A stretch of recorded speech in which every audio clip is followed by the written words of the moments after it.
Good evening, welcome. I'm John. I'm the event director at Literati Bookstore. We're so pleased to welcome Gina Apostol in support of the revolution, according to Raymundo Mata, in conversation this evening with Elaine Castillo. First, a overview of webinars. If you're just joining us and didn't hear me as you joined, the chat is closed, but you might want to keep that chat window open during the event, as I will be dropping links to purchase books from both of our authors through Literati Bookstore. We ship anywhere in the United States, and we also can make your orders available for curbside pickup if you live in the Southeast Michigan area. And there's also a link to purchase books in the description below if you are watching us on YouTube.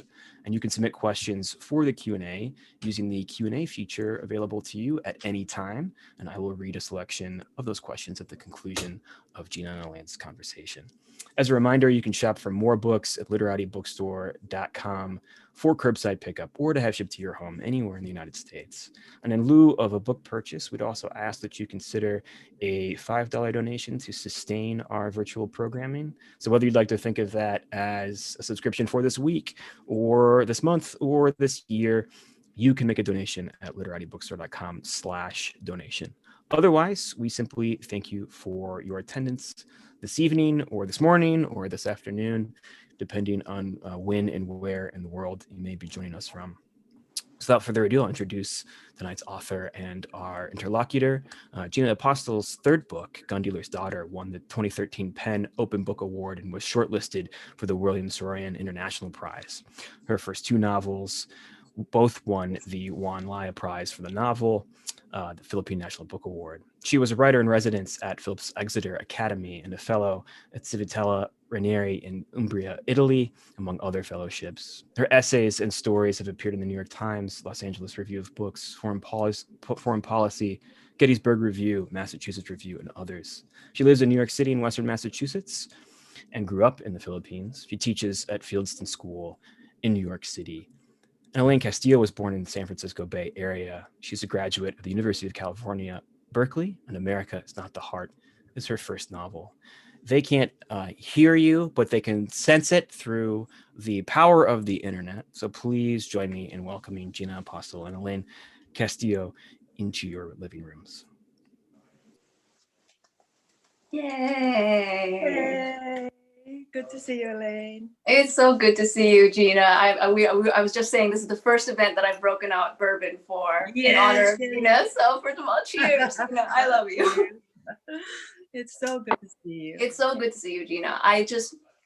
It would be difficult for me to put into words the utter joy and awe that I always feel upon opening any of Gina's books. And not just Gina's books, but her diverse body of work, her essays. And it really is the joy and the awe of witnessing an author in utter command of her arsenal, moral, emotional, intellectual, comic, just Gina's command of the comic register and how and the ethics of comedy, and also just the pleasures of comedy and the intellectual sort of dimension of comedy. I think she wields better than anyone I know, and that's certainly true of her latest book.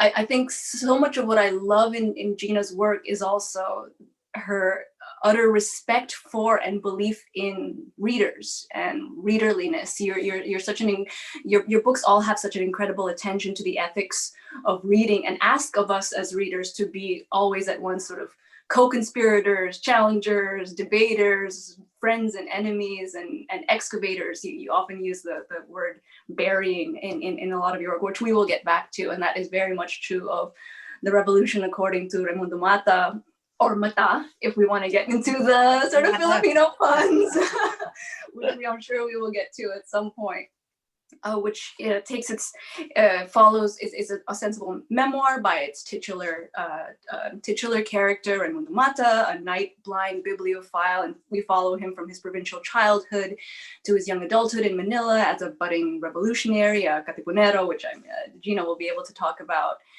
But it's also this dialectic with these three female voices who appear in the footnotes. An editor, Estrella Espejo, a quasi-Lacanian psychologist, Diwata Drake, which is very Gina's sort of humor, which I love.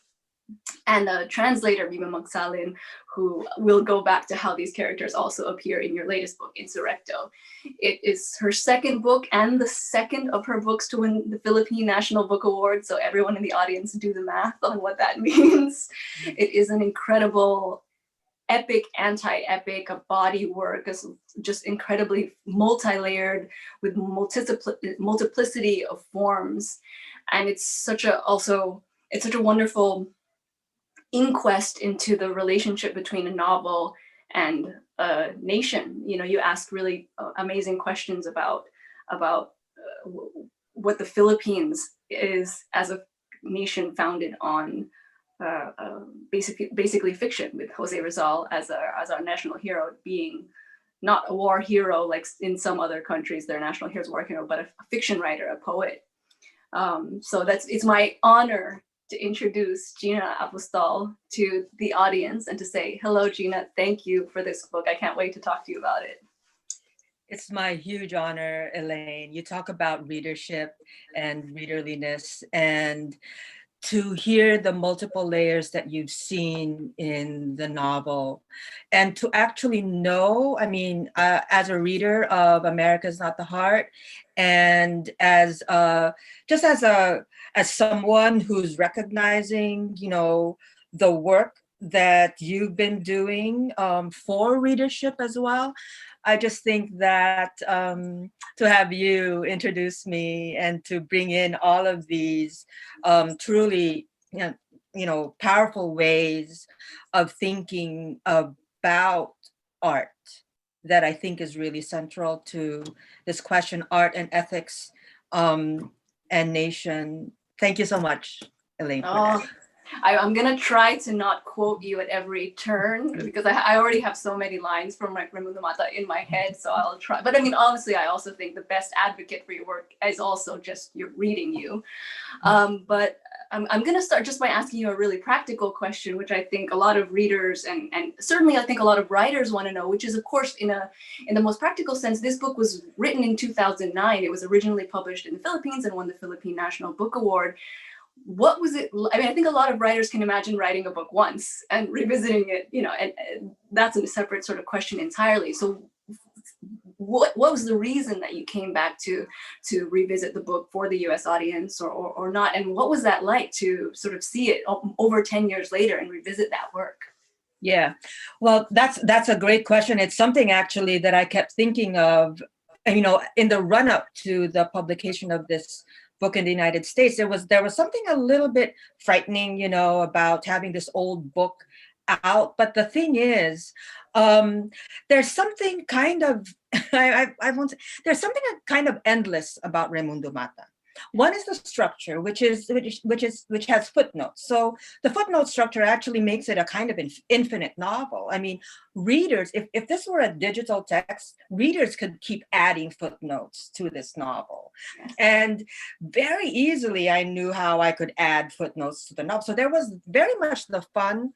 Going back to Raymundo Mata was huge fun, okay, because the novel, for whatever reason, there's something about the way it's structured that allows me to just go, hey, there's another way to read that. There's another way to read that. And especially as concepts of identity, concepts of language and nation, being in the United States versus, you know, the way I was really situated in my mind when I was doing Raymundo Mata at the first time, even though I wrote it here, I was really situated in the Philippines. And when I rewrote it, I was situated in Trump era. Right. Which of course is a huge kind of anxiety producing thing when you have a novel in which the text is recognized as unstable and in which the text is recognized. I mean, the whole point of the novel is that the concept of nation comes from the concept of its being constructed, of illusions, and that you're constantly recognizing in Raymundo Mata that you're being constructed. The text is being constructed. As the text is being constructed, the reader is being constructed, and that's very problematic in the Trump era because it weirdly aligns with this weird thing. I mean, in one sense, it's quite what the Trump era fake news shit is telling us. There's a kind of, interesting reality in that we are constructed by texts. The problem with the fake news shit is that it is that the manipulations of the text, the fact of the constructedness of text, which is what we deal with all the time. Yeah, right. Yeah. We are constructed text. We are constructed by others. But the truth that we are constructed by others brings us to that ethical dilemma, which is that there really are facts. Yeah, thank you. There really are facts. And in fact, my novel is a heavily researched novel that's basically an album of facts about the Philippines, about Philippine textuality, about the Philippine Revolution, about the ways in which we have constructed ourselves. But so that the fact that we are made up, we are constructed, that our sense of self is in some ways illusionary. Does not mean that facts don't exist, and we need to keep that in mind. But I do think that, but what I thought was really important about the revision and about bringing Raymundo Mata up to this audience of the world in this that has gone through the trauma of the Trump era, is to recognize that that having the text that makes us recognize our constructedness is a healthy thing. The fact is, the fake news era of Trump, you recognize that those were readers who did not understand that they were being constructed. Yes. Yeah. Yeah, no, absolutely. I mean, first of all, I definitely want to return to the question of footnotes, because this book is my favorite use of footnotes, bar none, in any book.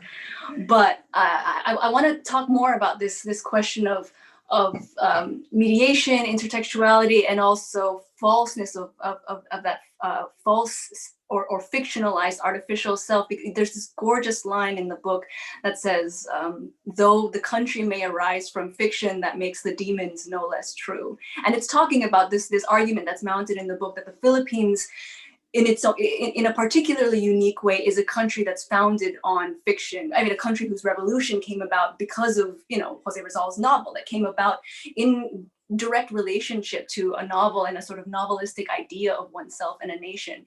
And you also write really beautifully about the Philippine sort of subject as a subject in translation, as a being that's constantly or always only on the cusp of being understood or understanding itself. So I wonder if you could talk about that even more, that not just also of course the kind of relationship between this kind of multiple informational universes of the Trump era, but also how it plays out in Raymundo Mata, and how it plays out for that sort of Philippine sort of subjecthood as well.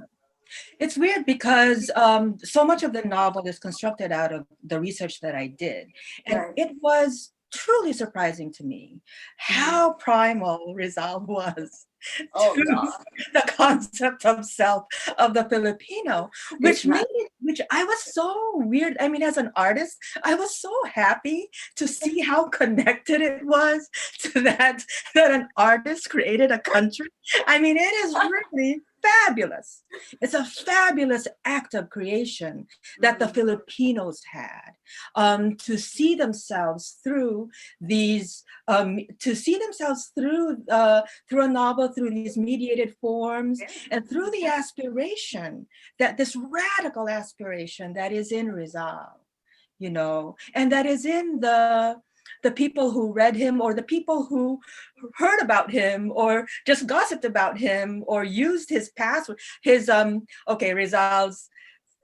Rizal's portrait apparently was in the initiation rites there in the Bonifacio, in the home in Trozo, where in Tondo, where Bonifacio was initiating Raymundo Mata and Emilio Aguinaldo.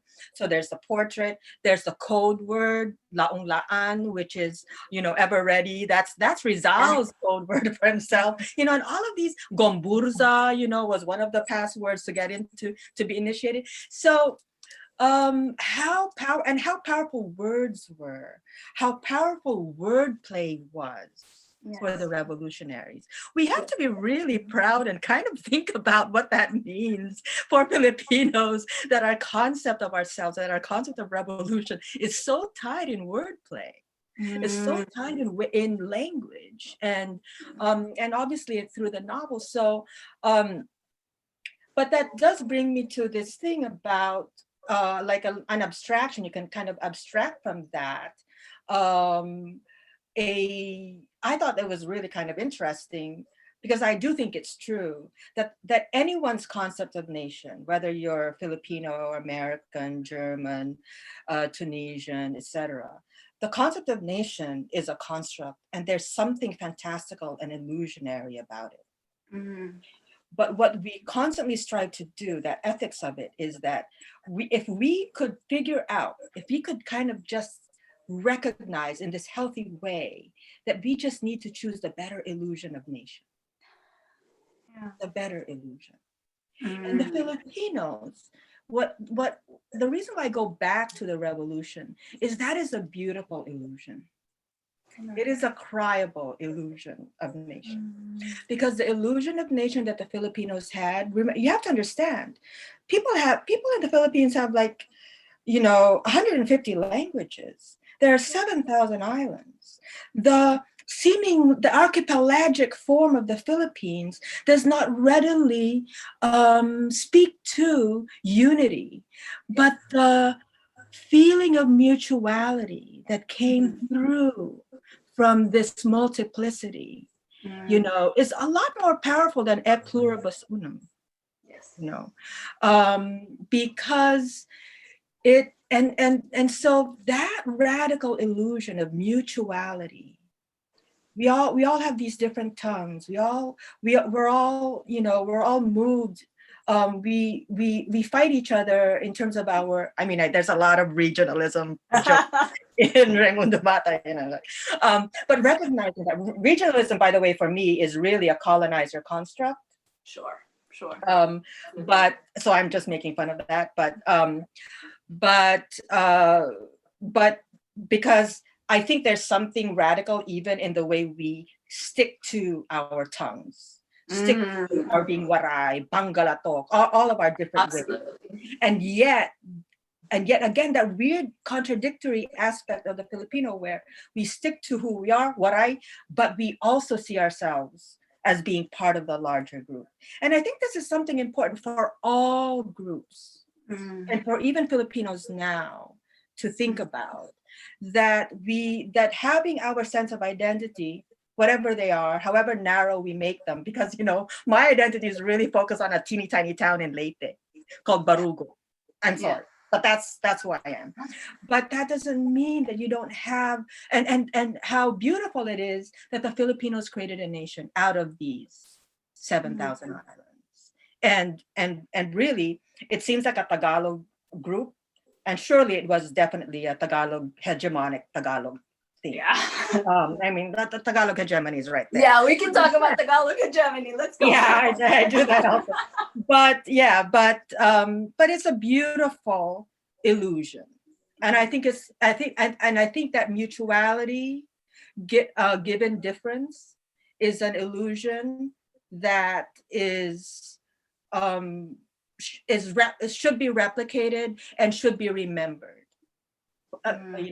For the Filipinos, we should remember our mutuality with the people who are dying, who are being killed right now by our government. Yeah. This and we need to keep moving into identifying, especially with those who are oppressed by power. Absolutely. Oh, I wish I were in the audience now and I could be taking notes, but I'm basking in what you're saying. That idea of collaborative difference, of collaborative mutuality, that is such a archipelagic Filipino thing. Obviously, as a Filipinx person, reading it and reading the kind of regional sort of spats and quarrels. Like the minute people were talking about Tagalog as the other colonizer, I mean, I was just laughing the entire time. I think at some point there's a description of someone speaking nominal surly Ilocano, and I was like, Ilocano is surly. It's so true. I mean, saying this as someone who's half Ilocano. I'm Baray, so okay. I know, exactly. I mean, it's so that the attention to that hyper specificity is so gorgeous. It draws us completely into the universe in an unapologetic, untranslated way, and yet it is so much also a book about translation. But even that question of sort of collaborative sort of difference in argumentation, it even reminds me of the structure of the footnotes, because so much of that's so much of what happens really in the footnotes also is that, we have this, Raymundo Mata has this kind of what we might think of as the kind of typical masculinist revolutionary text, right? The kind of Rizal, he's a hardcore Rizal fan. So we have this sort of like the picaresque novel, the revolutionary tells his story. And then it's interpolated at all these moments by what essentially is this feminist dialectic, these three women who are like, this is bullshit, or no, that's not what he's saying, and they're arguing amongst, it's just great sort of ode to sort of Filipino female sort of quarrel and gossip. And it's also this great sort of feminist sort of epistolary novel that's also happening in the footnotes. And I wonder if you could talk more about that, about the female voices in the footnotes, and then maybe even also talk about those characters, and they do some of them also do appear in Insurrecto, which is also in the great Gina Apostol multiverse, as I call it. The Magsalin does appear in Insurrecto. I couldn't resist putting her in another novel because I love her name. I love the fact that her name comes from the middle name of Ibarra, Rizal's Ibarra, Crisostomo Ibarramendia y Magsalin. His mother apparently was named Magsalin. Her last name. Anyway, so I have to say I was just laughing throughout the writing of those women. I love those. Okay, I had asked Ben Anderson, who wrote Imagine Communities, and he's a great reader of Rizal. I was gonna say, she just casually said, I just asked Benedict Anderson. Yeah, I asked Ben Anderson to read Raymundo Mata. I didn't know him. Writers, here's what you do. You just give your goddamn book to the person you want to read it. Wow. I did. I do that shit. I asked him to read it, and he was very upset. He said, why are all of these historians women when you know that when the people who fucked over, the historians who fucked over the Filipinos were men? But here's the point, they're not fucking over. Right, yeah. And I said to him, Ben, the women in this novel have the first say and the last say. Exactly. And the middle say and the entire say. And for me, the use of women was really important. One, for me as a writer, one thing that I do think about as a writer is that I look for pleasure in the text. And if I'm enjoying my writing, I know that there's something good, that there's a novel happening. And I did enjoy Raymundo Mata's voice as well. He's a kind of, what you call this, shadow Rizal. So Rizal is Rizal, Raymundo Mata shadowing Rizal, but he's not Rizal. So Raymundo Mata is shitting in the river, Raymundo Mata is whatever it is that he's doing. So it's imagining Rizal shitting. That's what I do with Raymundo Mata. But the women, I thought the kind of the voice of the woman for me, the voice of the Filipino woman for me is so capacious. It's so big, it's vast. I mean, if you go through current Filipino women right now, the people who are going against Duterte, the people who are who have names, or even the people who are being imprisoned right now, the women that create the country. And even though these women are kind of nutty, Australia, really rah. I love it. And and of course Magsalin, who's trying to be like scholarly. I don't know what she's doing. And Diwata Drake, who is my weird Tragic Philam. and the tragic still you know, Who am I? wrapped in a rug. People think he's Jewish. But I think the women is I think it's just my concept of women, Filipino women, and that they are drivers of Philippine society, and that as drivers of Philippine society, they have been hidden, in the sense that even though they are central to the ways in which we construct ourselves, they're always kind of in the background. Imagine all the heroes. Here's one thing I learned about all the heroes, like Juan Luna, Jose Rizal, all of those people. Their mothers were amazing women. Yeah. You know, the mother of the Pardos, the mother of, everyone.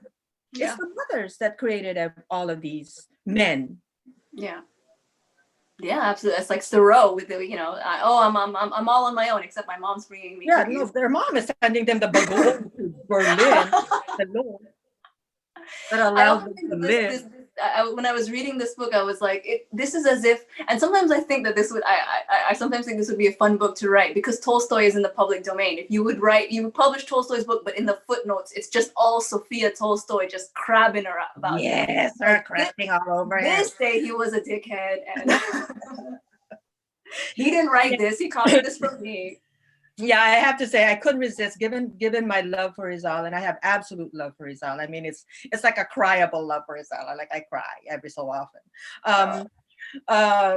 Because he died, and I really do. Part of the reason for writing the novel too was just this horror of this guy.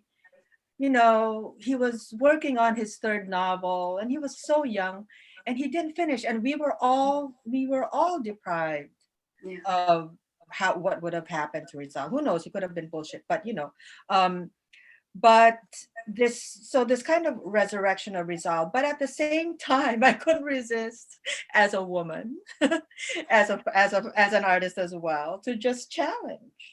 No. As well, know. And I think that's our right and our obligation. Absolutely. I think the challenge of patriarchy. Oh, absolutely. The conflict between that's what makes the text so revolutionary, is that it's essentially questioning even just the history of these kind of masculinitist revolutionary texts, the texts from the great heroes or the great men. They're so but I love what you're saying about Rizal and his unfinished novel, because your novel has one of what I think is one of the greatest lines in literature, which is, like a novel, revolution is never finished. Right. And that's so much of the spirit of the book. And I wonder if you could talk about that also, that sense of that sense in the novel of things that remain fledgling, unfinished. You even towards the end are talking about Rizal's child, and even Raymundo Mata's memoir has that aspect when we don't know if it's a hoax or not. That sort of that sense of it's what not cannot be answered. The author has spoken. Here's one thing I'll say about my research on the revolution. How fascinating that there's hoax upon hoax upon hoax of texts. This book called The Minutes of the Revolution, it was completely made up, apparently. And it has it's really boring. It's like a list of utang, list of debts, right. Or list of this guy gave a lamp instead of money, stuff like that. Oh, wow. But it was made up. Wow. And then there's another one of Rizal, the retractions of Rizal. So it's like Chaucer on his deathbed when he was made to retract by the church. So there's apparently a retraction of Rizal, and again it was made up. The people. So one, there's certainly the creativity of the Filipino. Certainly the interesting concept that this history is very commodified, because you can sell the minutes of the Katipunan to someone, but there's also something kind of beautifully aspiring and wanting. There's a kind of longing in the hoax texts of I want the material. I want the materiality of my passion for this nation. to be seen. And of course, most of our material was burned by the Americans during World War II. Okay, that's one. Almost all, I mean, one of the biggest scandals, tragedies of Philippine history is that the Americans in World War II, the so-called saviors, burned Manila and really didn't care, just like the Dresden bombing, really didn't care about the shit that they were going to destroy. And so a lot of our documents are actually burned from that World War II bombardment by our allies. Yeah. And of course, that's in the novel. Yeah, no, you talk about the Americans destroying more than the Spaniards did in 300 years. Yeah, more of the documents. So this kind of longing for the materiality, for the evidence of, really, it's like for the evidence of the lives that people gave up to that war. Because you have to imagine, if a country is constantly in war, like a novel revolution is never finished. If a country is constantly moving, agitating for the full capacity of the body, which is what we're still doing right now with Duterte. If we're always doing that, imagine the beautiful lives that have been destroyed. Yeah, I mean, unknown. One of the things in the novel, for instance, is remember the sea divers, the Visayan divers that I have in the novel? Those are real people. Really? Yeah, that's in Alejandrino's The Price of Freedom, where he talks about these divers that they had money they got from being divers in Australia. They came home and they wanted to help the revolution. They gave money to buy, I don't remember now if I made it up or what they used the money for. But what I did with the sea divers was that they gave the money for the type, for the fonts. But so all of these beautiful stories of people who, in a way, it was a dream, the dream to be ourselves, that was cut by the Americans. And I think the American war is just horrific because of it's not even hypocrisy that I will call it. I'd call it it's just vile. It was just vicious genocide. Absolute genocide. Using the illusion of the American nation. You see that? The illusion of the American nation as a savior. They use their savior illusion. It's a horrific illusion versus the loving, longing, dreaming, radical illusion that is the Philippine Revolution.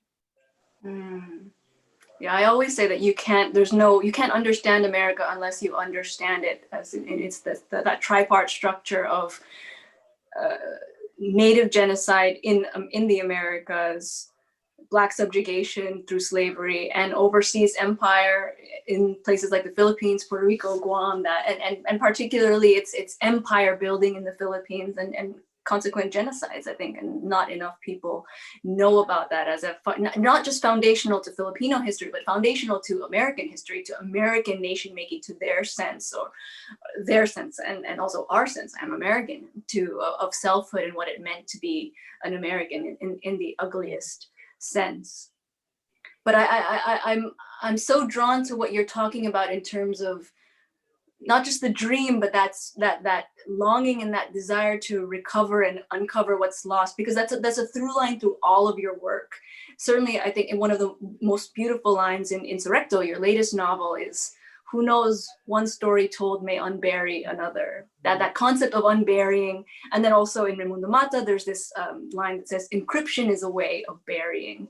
So there's this theme throughout about knowledge or information or history that's been buried, that novel reading or that practice of excavation can maybe unearth. There's always a emotional ambivalence to it. It's never this kind of Pollyanna-esque, like, we'll just discover and recover history. There's never that. But this incredibly moving hope and longing for it. And I wonder if you could talk about that and how it moves as a through line in your work, even in from Raymundo Mata to Insurrecto, because I think people should read these two books in concert with each other. I think people should read Raymundo Mata and read Insurrecto at the same time. This is me just trying to sell books for you, Gina. Sell books for Literati. Well, the whole thing, well, that's true. That was actually the other reason why I thought Raymundo Mata should be published by Soho, because they had published Insurrecto, and I said, well, these are like twin books. Yes. There's actually like a little triplet of books, but these are twin books in the sense that for me, I needed to write Insurrecto because I didn't get to the American War in Raymundo Mata. Like I had all of this, I had all this research, and the demands of that novel did not allow me to get into what it meant, the American nation and the Philippine nation and that relationship, because this was really about Rizal, and so therefore it was the war against Spain. But yeah, so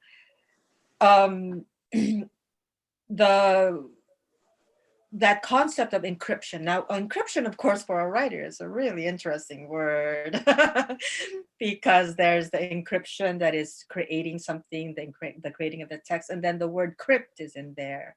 The word crypt, which is the tomb, and the word crypt, which is puzzling. And so the burying and the puzzle and so that the burial, which is a kind of, so death, which is or this this burying, that's a kind of puzzling, and it is very puzzling to me why the story of the Philippines is not a central story of the American text. It remains puzzling for me that the American story is not central to the American War is not central to the Philippine text. It's weird. It's kind of weird. So, it's very weird, yeah. And so there's a sense of self that's created by this encryption, but there's also an encryption that can come through by excavating that, a kind of encoding, decoding, a more explicit sense of self that can come through that. But here's the thing: I just read Fanon, so I was just teaching Fanon to my students, and one thing he says at the end of Black Skin, White Masks is, and after doing all of that stuff on psychopathology of the Negro and talking about the past, he says, "I'm a man of the future. The past." I'm not going to be excavating the Negro country, the Negro country of the 15th century. He's already done that, of course, in the chapters before this final chapter that is called By Way of Conclusion. But it is interesting, and I think that is the dilemma of the colonized, because you recognize very well that you are not your past. You are not the past. You are not history. That you are a living person with this present resistance and this present being. That's not your past. And yet the past, without that excavation, the present you is somewhat, there's a kind of gap in it. There's a beautiful discovery that I had just from doing the Philippine-American War. One of the great Filipino generals of the Filipino-American War, his name is Urbano Lacuna. Oh, it's a word beloved by all writers. But that's his name. Yeah. He was the general that Aguinaldo wrote a letter to. And then the letter the messenger of the letter got captured by the Americans, and he had to give the letter to the Americans. And that letter was used. The letter to Urbano Lacuna, to General Lacuna from Aguinaldo, was used to capture Aguinaldo. Oh, yeah, of course. Yes, right. Oh, wow. So But I Filipino mean, this history, also brings us back to Filipino puns and yeah, Lacuna Filipino history and Mata. language. There's no way out. Yeah. Even the names of the general, even Raymundo Mata. I mean, he's Raymundo Mata. What? Mhm. You know, and he's blind. Yeah, I mean, it's that I think that really sums it up, of the feeling that you get when you read your books. There's this incredible movement into what is buried, what death has covered over, and then there's also big jokes. These Penis huge jokes. The most with all of the puns on penis, Picoy versus Oh my god. Cebuanos have the dirtiest mind. I don't know. But here's the thing, and here's why I think language is so interesting with that. It doesn't, what's so living, I think, for us, for the Filipino, and I think something to think about with all nations that are trying to think about what is it that lives, where the past is in the present, Yes. where the past is in the present. It's in your language. Yeah. Yeah. It's in your language. And we have that weird multiplicity of languages where we can start punning on the word utan, or the word langgam, or the word Oh my bulag. God. Bulag, which is Tagalog for blind, means separate in Waray. In Waray, So yeah. as a Filipino, you have all of this shit that you can do. You have this kind of like what how would you call it? Infinite ability to create because of this multiplicity that we contain. Well, I can't think of the infinite ability to create. I can't think of a better note to not end on, because like a novel and like Zoom conversations, Revolution is never finished. But I will switch it over to John to see if there are questions from the audience, so I don't hog all of Gina's time with my fangirling. I think everybody could listen to both of you talk for another hour. So please don't feel like I almost want to let it keep going. But we do have some questions, and I'm happy to get to them. Gina writes, it seems that in the Philippines, there's a relationship between writers and poets and revolution, whether Rizal and the Kundiman tradition during Spanish colonization, which I think Elaine mentioned, or Balagtasan in the Marcos years, or rappers under the current Duterte regime. Can you speak more to the relationship between art and revolution? I think the relationship between art and revolution really has to do with readership, with the ways that the reader with the ways that the reader could receives them. And what I find really fascinating about the Philippines is the curiosity, the passion, the embracing of that art to be part of oneself. You take it in, like the Rizal novel, No Limitang Here, and Maria Clara, all of the different aspects of the Rizal novel, and how they just Filipinos just take them in. Oh yeah, that's very Doña Victorina, and Yes. we have the ability, the readership of the Filipino that has the ability of osmosis to just take it in, to soak it in, is amazing. So that even the way, for instance, we manipulate the way we manipulated language under Duterte, immediately the jokes on tokhang, which is tokhang is the word that Filipino that it's actually a portmanteau word. It's already wordplay. Tok tok, knock knock, hangyo, plead. So knock and plead. The policeman says tokhang, tok tok, hangyo, knock and plead.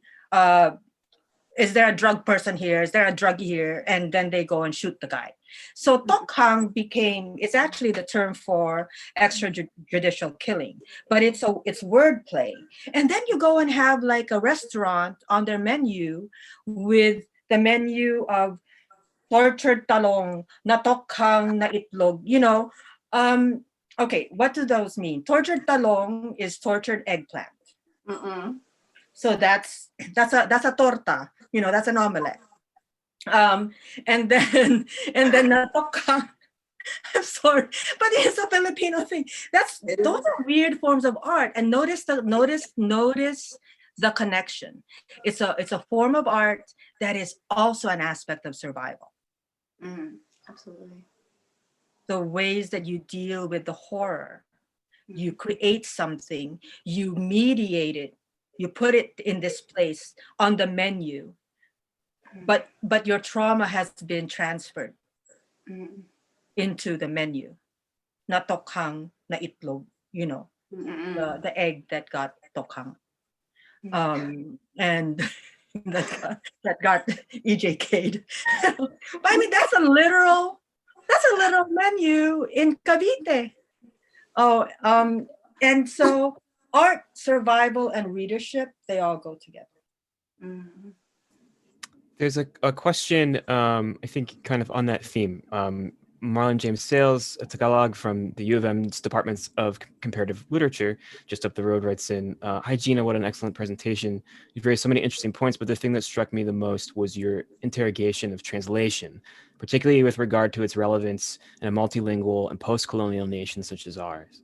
I wonder if you could talk more about the ethics and politics of a writer such as yourself, who also acts as a translator translating the past for an audience back home who otherwise would have limited access to this history, vis-a-vis a translator translating the same history for an international readership beyond the perceived borders of the nation."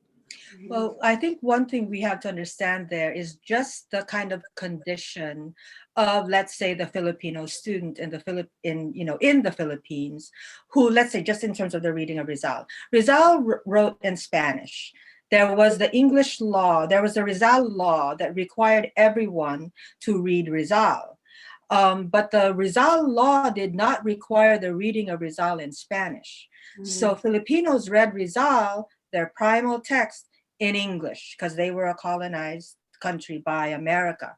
And here's myself in Tacloban. The first time in school when I read Rizal in Tagalog, in translation. Tagalog translation. I didn't even read Rizal in English. I read Rizal in my Tagalog class in Tagalog. I read Noli in Tagalog and Filibusterismo also in Tagalog. And so that is actually Harold Augenbraun told me this about the Filipino. He's doing a history of translation, and he said to me, the Philippines is exceptional. Actually, I think it's the only country, he said, where your primal text you can read only in translation, because Filipinos don't read Spanish anymore. So just to speak to Marlon's question about translation. Filipinos exist with translation as the MO. It's our MO. I grew up speaking Waray. Automatically, I know that I'm going to listen to the radio in Waray in the morning, but when they do the news, it's going to be in Tagalog. Because it's coming from a Manila station, and I need to know Tagalog, and you just know Tagalog. And so I think it's just an existential aspect of the colonized that we exist in translation, and we don't even think about it. I think the whole thing about encryption, the burying, we don't think about how amazing this shit is, that we're always thinking in 5 languages, around 5. So I would say that what I'm doing in publishing my work here in the United States, where there's also this other audience that is not the Filipino, is simply what the Filipinos doing all the time anyway, because you have to imagine, a lot of Filipinos are workers elsewhere. Most Filipino money, the Filipino tax money, Filipino money comes from what they call OFW. These workers, overseas Filipino workers. So imagine those overseas Filipino workers. I met one in Barcelona once. She greeted me in Spanish. She spoke to her fellow servers in Catalan. She learned I was Filipino. she started talking to me in Tagalog. Mm. And then she, Tagalog and English. And then she had a fellow Filipino in the restaurant who was from her province. She wasn't Tagalog. She was from, I forget where she. Pangasinan, right? I think the story is I think it Pangasinan. was she was Pangalatok. So I know all of these. I know all your stories. So yeah, and so I'm just saying that this and for her it was normal. When I asked her, "Wow, you know all these languages?" She thought it was dumb. She thought my question was dumb because she said, "I can't work if I don't know all these languages." So that is just the basic existence of the Filipino, whether you're in the Philippines or whether you're in Barcelona or America is very interesting because there's a weird advantage that the Filipino immigrant has because you speak English.